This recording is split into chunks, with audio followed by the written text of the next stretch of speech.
To me, there's no such thing as a black woman in Ghana.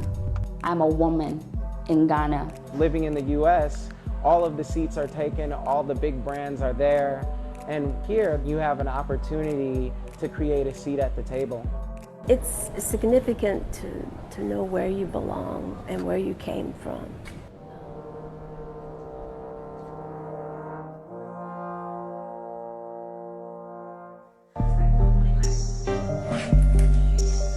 For Angela Matthews and Cindy Myers, this morning marks the start of a trip they never thought they would make. I think of our grandparents who wish they could have gone back, but we're doing it for them. Okay. The sisters are getting ready to travel to Ghana in West Africa for the first time.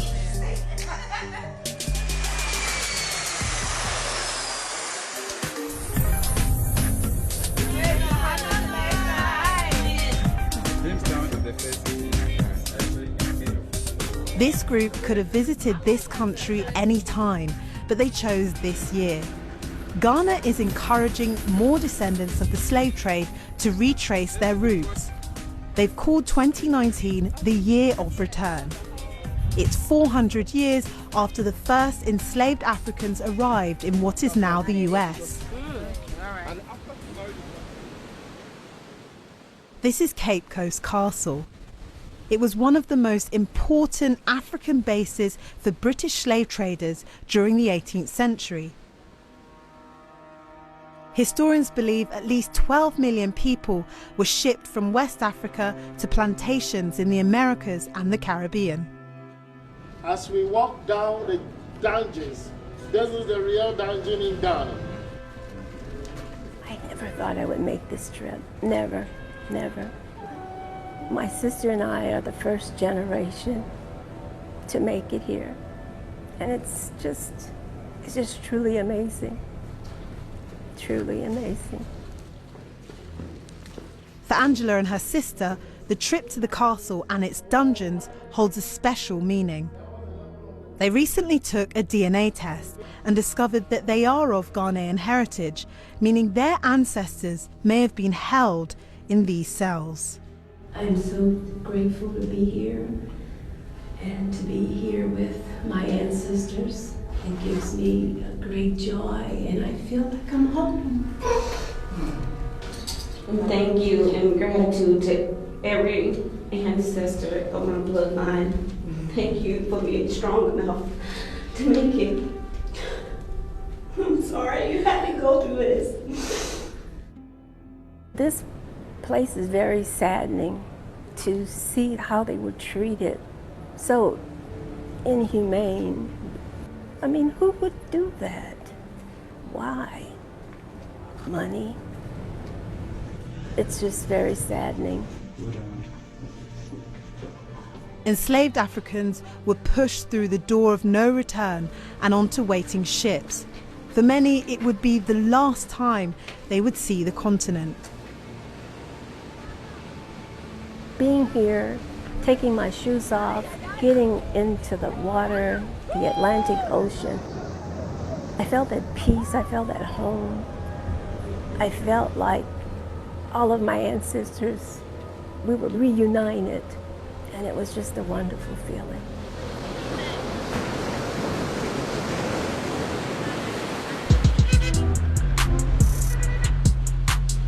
For some Black Americans, Ghana is more than a holiday destination. This is a very busy hustle and bustle. Right down the street is Oxford Street, the main street where people go out. Yeah. Ghana's economy is attracting young people who are searching for more than their identity. My name is Voltaire Exodus, and I'm a consultant, and I'm a founder of the company WeUp. I've been here 5 weeks, and when I hit the ground, I really tried to build my network as much as possible, going out to different spaces and events. You are new in Ghana, you're not really familiar with the African print, so I'm trying to combine things that you can wear and then wear in Ghana and wear it out there. But why would someone who has never even visited Ghana before choose to move there? For me, being in business, it's an opportunity to be a part of creating a city and a country that's emerging. So living in the US, all of the seats are taken, all the big brands are there, and where here, the cement is wet, and you have an opportunity to create a seat at the table. Everybody is born with a gift. The question is, how much do you water that seed of potential? But he admits it's not just about the money.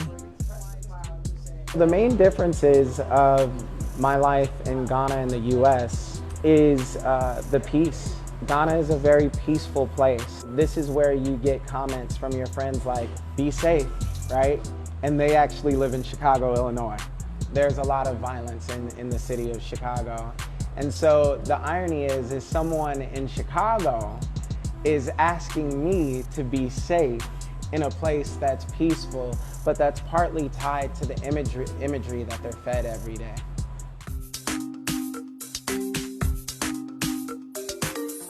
This is Lakeisha Ford. 5 years ago, she decided to move to Ghana to start a new life, and with it came a new sense of identity. To me, there's no such thing as a black woman in Ghana. I'm a woman in Ghana. We are all black. I don't see color here because I'm a part of the majority. And I think that's a privilege and a luxury. She was born and brought up in the US, and her move to Ghana was about starting her own business. But it became more than that. This place, as in the African continent, specifically Ghana, has restoration for people of color in the diaspora. You know, I want to show people that this is not just an alternative, but a real option to live your life and be successful. Yeah, this is the turn. We found 2 partners that would support us with finding. Lakeisha has no plans to move back to the US, and she's encouraging others to join her. Any black person that is in the diaspora, a trip needs to be made to the African continent. There's almost this like undefined closure that happens. You didn't even know you needed this. You don't even know you need closure in a certain light, but coming here, you get it, and there's almost an alignment that happens.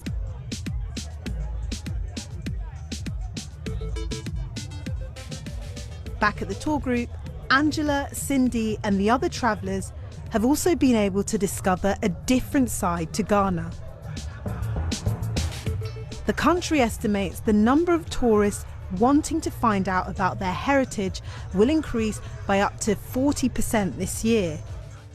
For Angela, retracing her roots has changed how she looks at her home country. And this time and all the things that are going on with our current president, it's significant to know where you belong and where you came from. So for me, coming back here, reuniting with my ancestors, makes me feel at home. I have a culture, I have a people, I belong. That's the significance it is for me.